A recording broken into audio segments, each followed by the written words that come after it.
शिकावे अशी माझी इच्छा आहे. अहो, मी शिकून तरी काय करू? अगं, या समाजातील स्त्रियांवर होणारा अत्याचार बघवत नाही ग मला. मग तू आधी शिकावे, मग या समाजातील स्त्रियांना शिक्षण द्यावे. मी तयार आहे सेठजी. शाबास सावित्री, तुझ्याकडून मला हीच अपेक्षा होती.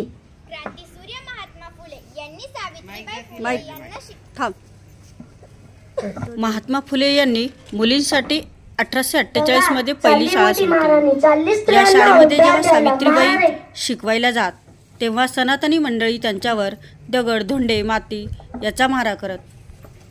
परंतु त्या डगमगल्या नाही. त्यांनी आपले कार्य अखंडपणे चालू ठेवले. सुरुवातीला शाळेत 8च मुली होत्या. बघता बघता मुलींची संख्या वाढली आणि त्याचाच परिणाम म्हणजे प्रत्येक ठिकाणी आपल्या कर्माने स्त्रियांनी क्षेत्र व्यापले आहे. धन्यवाद.